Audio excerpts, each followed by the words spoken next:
বাকশাল করেছিলেন যাতে আজীবন শেখ মুজিব ক্ষমতায় থাকতে পারে। আমি বিশ্বাস করি শহীদ রাষ্ট্রপতি জিয়াউর রহমান যদি আর 5টি বছর জীবিত থাকতেন, এই বাংলাদেশ বহু আগে সিঙ্গাপুর মালয়েশিয়ার উন্নত। শহীদ প্রেসিডেন্ট জিয়াউর রহমান যদি আরও 5 বছর বেঁচে থাকতেন তাহলে দেশকে সিঙ্গাপুর ও মালয়েশিয়ার মতো উন্নয়ন করে যেতেন। কথাগুলো বলেছেন বাংলাদেশ মিল্ক ভিটার সাবেক পরিচালক ও শাহজাদপুর উপজেলা ও পৌর সম্মেলন প্রস্তুত কমিটির সদস্য মোহাম্মদ জাকির হোসেন। তিনি আরও বলেন, শেখ মুজিব আজীবন ক্ষমতায় থাকার জন্য বাকশাল কায়েম করেছিলেন। শনিবার 12 অক্টোবর বিকেলে উপজেলার গারাদহ ইউনিয়নের গারাদহ বাজারে আগামী সংসদ নির্বাচন 2026 উপলক্ষে আয়োজিত আলোচনা সভায় উপজেলা ছাত্র দলের সাবেক যুগ্ম সম্পাদক কানাই লালের সভাপতিত্বে, শাহজাদপুর কলেজ ছাত্র সংসদের সাবেক ক্রীড়া সম্পাদক আবু আল নাইম খান রিন্টুর সঞ্চালনায় আরও উপস্থিত ছিলেন সাবেক ছাত্রনেতা সিরাজগঞ্জ সরকারি কলেজ ছাত্র সংসদের সাবেক সহসাধারণ সম্পাদক একেজি গগন, বিএনপি নেতা আবু বক্কর চৌধুরী, টিঙ্কু, KM শরীফ উদ্দিন, বিপুল, সাকওয়াত সহ গারাদহ ইউনিয়ন বিএনপির নেতাকর্মী ও স্থানীয় জনতা। আলোচনা সভা শেষে দলীয় নেতাকর্মীদের সাথে নিয়ে তারেক রহমানের রাষ্ট্র কাঠামো মেরামতের 31 দফার লিফলেট বিতরণ করেন মোহাম্মদ জাকির হোসেন। এ সময় তিনি আগামী জাতীয় সংসদ নির্বাচনে তারেক রহমানের মনোনীত ধানের শীষ প্রতীকের প্রার্থীর পক্ষে ভোট চেয়ে গণসংযোগ করেন। ফেব্রুয়ারিতে যে নির্বাচন হবে সেই নির্বাচনে ভোট দেন, এই দফাগুলো অনুযায়ী রাষ্ট্র পরিচালিত হবে। এই দফাগুলো যদি বাস্তবায়ন হয়, দেশ অতি দ্রুত। আল্লাহ যদি তৌফিক দেন, আপনারা যদি সহযোগিতা করেন, আপনারা যদি ধানের শীষে ভোট দেন, এইবার যদি আবার বিএনপি ক্ষমতায় আসে, আমাদের ভারপ্রাপ্ত চেয়ারম্যান জনাব তারেক রহমান যদি প্রধানমন্ত্রী হতে পারেন, আমি আপনাদেরকে কথা দিতে পারি এই শাহজাদপুরে আমরা ব্যাপক উন্নয়ন করতে পারবো ইনশাআল্লাহ। একটু আগে গগনদা যেটা বললেন, এখানে দুটো মন্দির পুরনো, অনেক পুরনো মন্দির অবহেলা অযত্নে আছে। অবশ্যই আমরা আগামী 1 বছরের মধ্যে এই মন্দির সংস্কার করে এখানে পূজা অর্চনা করার ব্যবস্থা করতে পারবো ইনশাআল্লাহ। এখানে যাকেই মনোনয়ন দেওয়া হোক না কেন, সেটা কেন্দ্র ঠিক করবেন। আমরা সবাই মিলে সেই প্রার্থীর পক্ষে কাজ করব এবং ধানের শীষের বিজয়কে নিশ্চিত করব।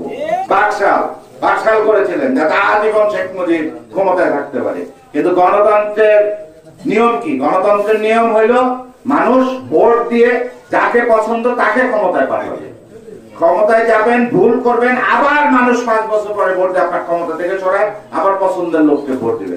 আমি বিশ্বাস করি শহীদ রাষ্ট্রপতি জিয়াউর রহমান যদি আর 5টি বছর জীবিত থাকতেন, এই বাংলাদেশ বহু আগে সিঙ্গাপুর মালয়েশিয়ার উন্নত।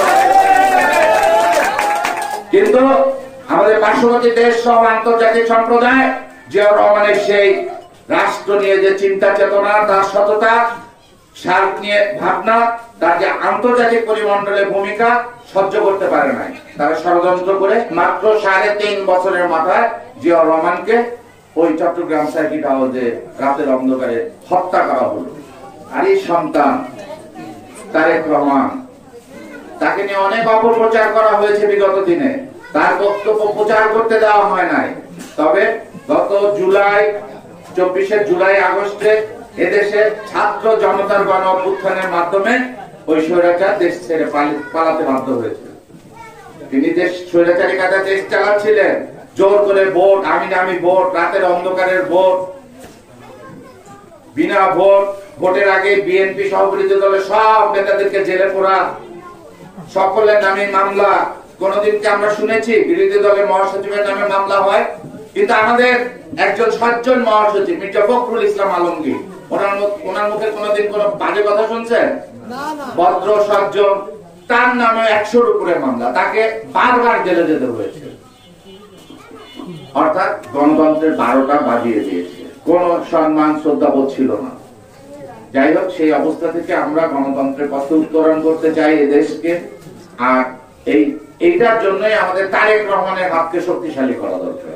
এখন আমাদের খালেদা জিয়ার বয়স হয়েছে, উনি অসুস্থ। আমরা তারেক রহমানের মধ্যে কয়েকদিন আগে আপনারা দেখেছেন বিবিসি তুলে একটা সাক্ষাৎকার দিচ্ছে, কারো বিরুদ্ধে কোনো বিষোদ্গার নাই, উনি প্রত্যেকটা প্রশ্নের উপযুক্ত জবাব দিচ্ছে, কোনো একটা বাজে শব্দ ব্যবহার করে নাই। এরকম নেতাই এখন বাংলাদেশে দরকার। এই স্বাধীনতা, সার্বভৌমত্ব, গণতন্ত্র এবং আমাদের যে অর্থনৈতিক অবস্থা খারাপ, ভঙ্গুর ব্যাংকিং ব্যবস্থা, অর্থনীতিকে চাঙ্গা করতে হলে, দেশকে আধুনিক রাষ্ট্রে পরিণত করতে হলে অবশ্যই তারেক রহমানের নেতৃত্ব দরকার বলে আমরা বলি।